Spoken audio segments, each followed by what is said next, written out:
ദൈവനാമത്തിന് മഹത്വമുണ്ടാകട്ടെ. നമ്മുടെ പാപത്തെ ക്ഷമിക്കുകയും മറക്കുകയും ചെയ്യുന്ന ദൈവമാണ് നമ്മുടെ ദൈവം. സദൃശ്യവാക്യങ്ങളുടെ പുസ്തകം 28-ാം അധ്യായം 13-ാമത്തെ വചനത്തിൽ അങ്ങനെ തന്നെ കാണാം.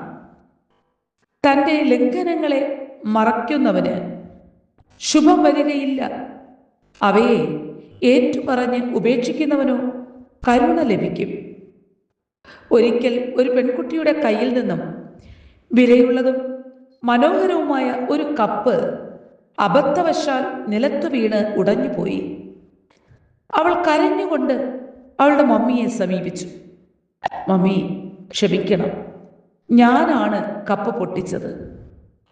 മമ്മി അവളെ അടുക്കൽ വിളിച്ചു ഇപ്രകാരം പറഞ്ഞു, സാരമില്ല, മമ്മി ക്ഷമിച്ചിരിക്കുന്നു.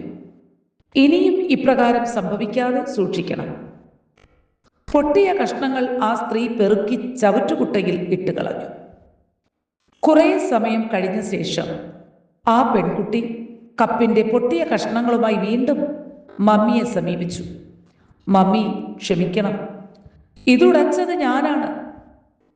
അവളുടെ മമ്മി സഹതാപപൂർവം അവളെ നോക്കി ഇപ്രകാരം പറഞ്ഞു, മോളെ, നീ ആദ്യം എൻ്റെ അടുക്കൽ വന്നപ്പോൾ ഞാൻ പറഞ്ഞില്ലേ മമ്മി ക്ഷമിച്ചു എന്ന്?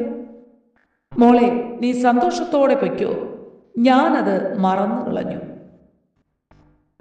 നമ്മൾ പലരും ചോദിച്ചു പോകും, എന്തിനാണ് രണ്ടാം പ്രാവശ്യവും അവൾ മമ്മിയെ സമീപിച്ചതെന്ന്. ചിന്തിച്ചു നോക്കൂ. നമ്മൾ പലരും ദൈവത്തോട് പാപം ഏറ്റുപറയുകയും പാപക്ഷമ പ്രാപിക്കുകയും ചെയ്തവരാണ് എങ്കിലും സംശയാലുക്കളായി വീണ്ടും തീരാറില്ലേ? പാപിയാണ്, എന്നോട് ക്ഷമിക്കണമേ എന്ന് അനുതാപ ഹൃദയത്തോടെ പറയുമ്പോൾ ആ നിമിഷം തന്നെ ദൈവം നമ്മുടെ ലംഘനം ക്ഷമിച്ചും പാപം മറച്ചും തരുന്നു എന്ന് സങ്കീർത്തനക്കാരനായ ദാവീദ് 32:1 പറയുന്നു. ജോൺ ചാൾസ് റൈലി പറയുന്നത്, ദൈവം പാപം ക്ഷമിച്ചു എന്നതിൻ്റെ യഥാർത്ഥമായ തെളിവാണ് അവിടുന്ന് അത് മറന്നു കളഞ്ഞു എന്നുള്ളത്. പാപത്തോടുള്ള ദൈവത്തിൻ്റെ സമീപനം 5 ദൃഷ്ടാന്തങ്ങളിലൂടെ പരാമർശിച്ചിരിക്കുന്ന പഴയ നിയമ പ്രസ്താവനകൾ നമുക്ക് നോക്കാം. ഒന്നാമതായി, നിങ്ങളുടെ പാപങ്ങൾ കടുംചുവപ്പായിരുന്നാലും ഹിമം പോലെ വെളുപ്പിക്കും, രക്താംബരം പോലെ ചുവപ്പായിരുന്നാലും പഞ്ഞി പോലെ ആയിത്തീരും. യെശയ്യാ പ്രവാചകന്റെ പുസ്തകം 1:18.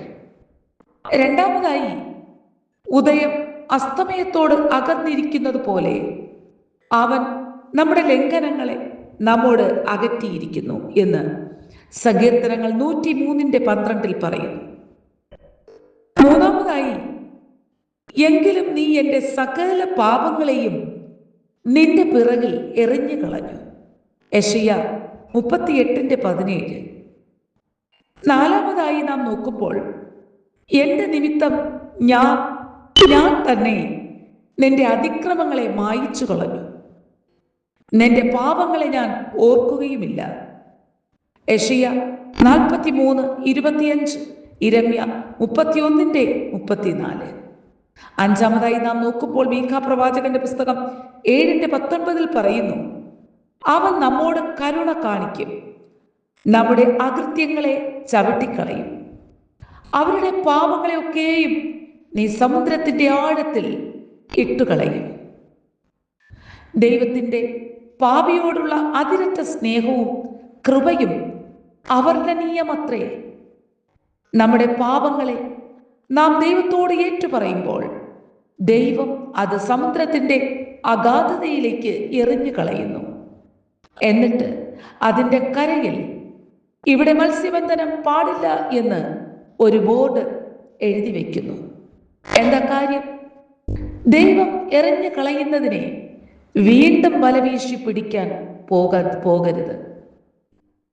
ദൈവത്തോട് ഏറ്റുപറഞ്ഞ പാപത്തെക്കുറിച്ച് പിന്നെയും ചിന്തിക്കുകയും കൂടെ പശ്ചാത്തപിക്കുകയും ചെയ്തുകൊണ്ടിരിക്കുന്നവർ ക്രിസ്തുവിൻ്റെ നിസ്തുല്യ രക്തത്തെയും ക്രൂശിലെ പ്രായശ്ചിത്ത യാഗത്തെയും അവിശ്വസിക്കുന്നവരാണ്.